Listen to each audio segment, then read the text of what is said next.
Very good afternoon all of you. My name is Arvind Dubey. I am your English teacher. Today once again I welcome you all in my online class.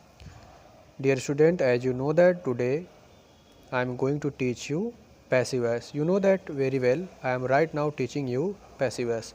So in this topic today we shall learn about the rules of passive voice of infinitive. Dear student, you know that what is infinitive? Infinitive is two plus verb की first form. जहाँ पर two plus verb की first form आती है उसको infinitive बोलते हैं. जैसे एग्जांपल मैं दे रहा हूँ, to go, to sit, to dance, etc. मतलब एट्सेट्रा. ये सब जितने वर्ड्स हैं ये सब इन्फिनिटिव हैं आपके. तो कैसे इन्फिनिटिव का पैसिव वॉइस बनता है? तो इन्फिनिटिव का स्ट्रक्चर होता कैसा आप देख लो. Subject plus helping verb plus ये इन्फिनिटिव हो गया प्लस ऑब्जेक्ट. तो इसको हिंदी है इसका हिंदी है I am to learn English. मुझे इंग्लिश सीखना है, मुझे इंग्लिश सीखना है.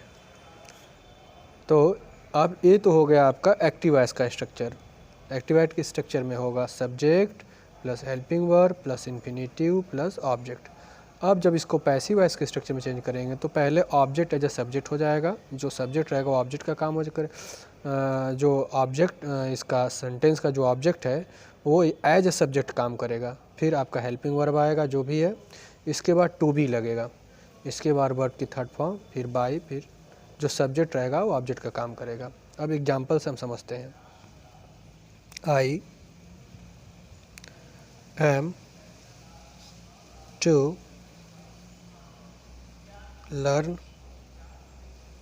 इंग्लिश. ये आपका एक्टिव वॉइस है. इसका पैसिव वॉइस कैसे बनेगा? आप जैसे जैसे स्ट्रक्चर है बच्चों वैसे ही आपको करना है. स्ट्रक्चर कह रहा है कि पहले ऑब्जेक्ट को सब्जेक्ट के रूप में बनाए. तो ऑब्जेक्ट हमारा इंग्लिश है, इसको हम सब्जेक्ट बना दिए, इंग्लिश बना दिए. फिर इसके बाद कह रहा है हेल्पिंग वर्ब. हेल्पिंग वर्ब क्या है? एम है तो यहाँ इज हो जाएगा, इंग्लिश इज. क्योंकि इंग्लिश सिंगुलर है तो इसके साथ इज लगेगा, इंग्लिश इज. अब देखो आप इसके बाद आ रहा है to be, English is to be. अब ये लर्न है तो इसका बन जाएगा लर्नड. लर्नड भी होता है, लर्नड भी होता है, ईडी भी लगता है और ए भी होता है, दोनों होता है. तो ईडी भी लगा के बना सकते हैं थर्ड फॉर्म, ए भी होता है. तो English is to be learned by, यहाँ पर बताया स्ट्रक्चर में. अब जो भी यहाँ पर सब्जेक्ट है वो ऑब्जेक्ट बन जाए. तो आई का ऑब्जेक्ट ही होता है मी. इंग्लिश इज लर्नड बाई मी. ये आपका बन गया पैसिव वॉइस. एक दो और एग्जांपल हम सीखते हैं.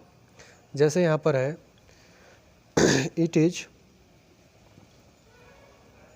Time to cook the food. It is time to cook the food. इसमें ये सब्जेक्ट है, ये आपका हेल्पिंग वर्ब है. इट इज़ टाइम ये आपका एडवर्ब है. टू कुक यहाँ पर इन्फिनिटिव का काम कर रहा है. द फूड ऑब्जेक्ट है. तो ये सब चीज़ें हो गया. अब इसमें जब बनेगा हमारा तो सेम उसी फार्मूले पे बनेगा जो फार्मूला यहाँ पे मैं बताया हूँ. तो इसी फार्मूले पर बनाइए. यहाँ पर जो वर्ड है द फूड, इसको आप लेके पहले बना सकते हैं या इट इज़ टाइम को भी लेके बना सकते हैं, दोनों तरीके से.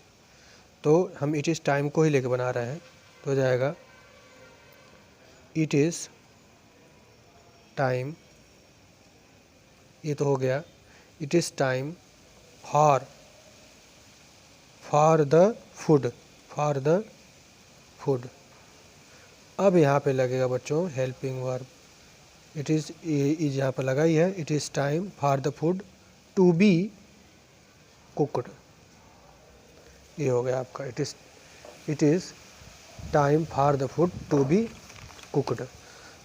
और एग्जांपल लेके बनाते हैं हम.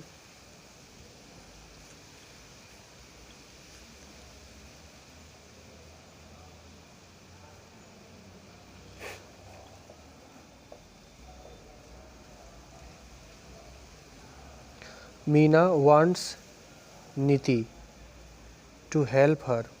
देखो यहाँ पे मीना, आपकी बुक से ही बता रहा हूँ बच्चों. मीना wants नीति to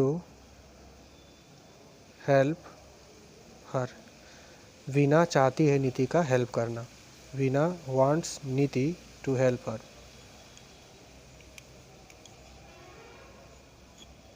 वीना wants नीति टू हेल्प her। वीना चाहती है कि नीति उसका हेल्प करे। तो इसका हो जाएगा यहाँ पे, ये आपका एक्टिव वॉइस है। इसका जब पैसिव वॉइस बनेगा बच्चों तो हो जाएगा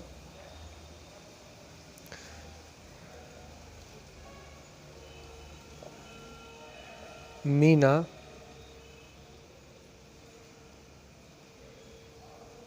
wants टू बी।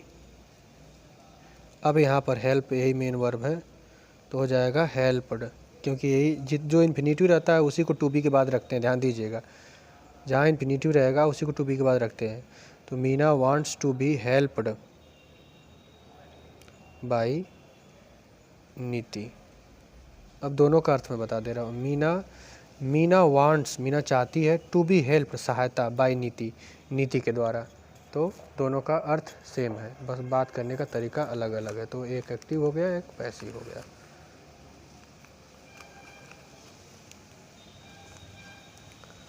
अगला हमारा है passive voice of imperative sentence.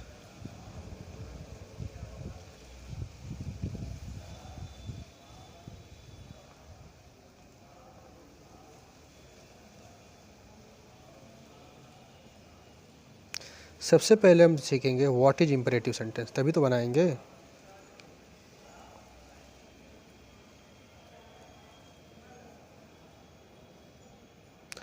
आपको सेंटेंस के स्ट्रक्चर में पढ़ा दिया चुका है कि व्हाट इज इम्परेटिव सेंटेंस। मतलब पहले आपको हिंदी में बता रहा हूँ, जिस वाक्य से आदेश, सुझाव, प्रार्थना आदि का भाव उत्पन्न हो उसे कहते हैं imperative sentence. Those sentences show commands, request, suggestion, advice जो भी है उसको कहते हैं इम्परेटिव सेंटेंस। तो इम्परेटिव सेंटेंस का जो स्ट्रक्चर होता है उसमें कहीं कहीं सब्जेक्ट छुपा रहता है, हर जगह बच्चों। जैसे एग्जांपल मैं दे रहा हूँ, कॉल द डॉक्टर, डॉक्टर को बुलाओ, कॉल द डॉक्टर। अब देखो यहाँ पर क्या छुपा है, यहाँ पर यू छुपा है, क्योंकि जिस व्यक्ति से हम कह रहे हैं उसकी तरफ इंडिकेट करके कह रहे हैं कॉल द डॉक्टर, डॉक्टर को बुला दो या बुलाओ। तो यहाँ पर इम्पेरेटिव सेंटेंस को में हमेशा सब्जेक्ट छुपा रहता है। ध्यान दीजिएगा, अगर कोई आपसे पूछ दे कि स्टैंड अप, ध्यान दीजिएगा, स्टैंड अप, स्टैंड अप में सब्जेक्ट क्या है, तो यहाँ पर है यू, स्टैंड अप, यू छुपा हुआ है। क्योंकि जब कोई कहेगा किसी को स्टैंड अप होने के लिए तो कोई यू तो होगा ना, किसी की तरफ इशारा करके तो कहेगा ना कि कॉल द डॉक्टर, तो किसी को तरफ इशारा करेगा ना, तो जिसकी तरफ इशारा करेगा वही सब्जेक्ट होगा, क्योंकि वही काम करेगा। तो इसका जो स्ट्रक्चर है यहाँ पर, इसको आप देख लें एक्टिव वॉइस का। इसमें सबसे पहले आपका वर्ब आएगा, फिर यहाँ पर वर्ब के बाद नाउन के रूप में, ध्यान दीजिएगा, नाउन के रूप में